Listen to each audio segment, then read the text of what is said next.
ఇటీవలి సంవత్సరాలలో భారతదేశంలో అత్యంత ఖరీదైన మతపరమైన ప్రాజెక్టులలో ఒకటి. దీని అంచనా వ్యయం 1800 కోట్లు.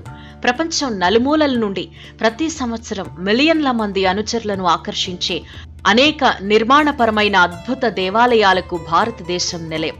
ఈ దేవాలయాలలో కొన్ని సంపదలు, బంగారు పూతతో కూడిన వైభవం ప్రజలను విస్మయానికి గురిచేస్తుంది అనటంలో అతిశయోక్తి లేదు. దేశంలో అత్యంత రద్దీ అయిన ఆలయంగా అయోధ్య రామాలయం నిలిచే అవకాశం ఉంది. ఎక్కువ మంది సందర్శించుకునే ఆలయాల జాబితాలో తిరుమల వెంకటేశ్వర స్వామి ఆలయం అగ్రస్థానంలో కొనసాగనుండగా ఈ ఏడాది ఆ స్థానాన్ని అయోధ్య ఆక్రమించే అవకాశం ఉంది.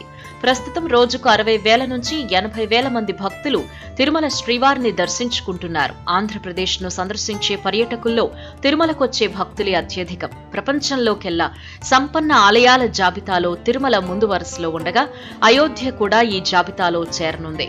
500 ఏళ్ల తరువాత అయోధ్యలో రాముడికి కట్టిన గుడి కావడంతో ఆ బాలరాముణ్ణి సందర్శించుకోవడానికి దేశ విదేశాల నుంచి భక్తులు తరలిరానున్నారు. రోజుకు 3 లక్షల మందికి పైగా భక్తులు ఆ అయోధ్య రాముణ్ణి సందర్శిస్తారు అని అంచనా.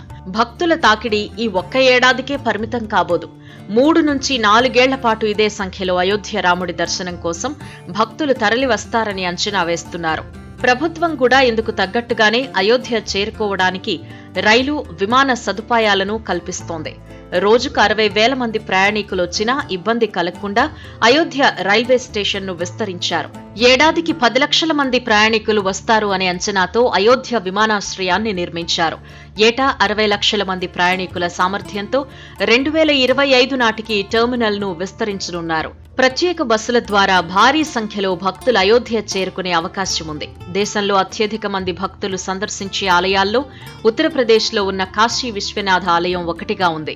ఇప్పుడు రామ మందిరం కూడా ప్రారంభం కావడంతో ఆధ్యాత్మికంగా ఉత్తరప్రదేశ్ ప్రాధాన్యం మరింత పెరగనుంది. అంతేకాదు అత్యధిక మంది దేశీయ పర్యాటకులు సందర్శించే రాష్ట్రంగా ఇప్పటికే అగ్రస్థానంలో ఉన్న ఉత్తరప్రదేశ్ రాముడి రాకతో తన స్థానాన్ని మరింత బలోపేతం చేసుకోనుంది.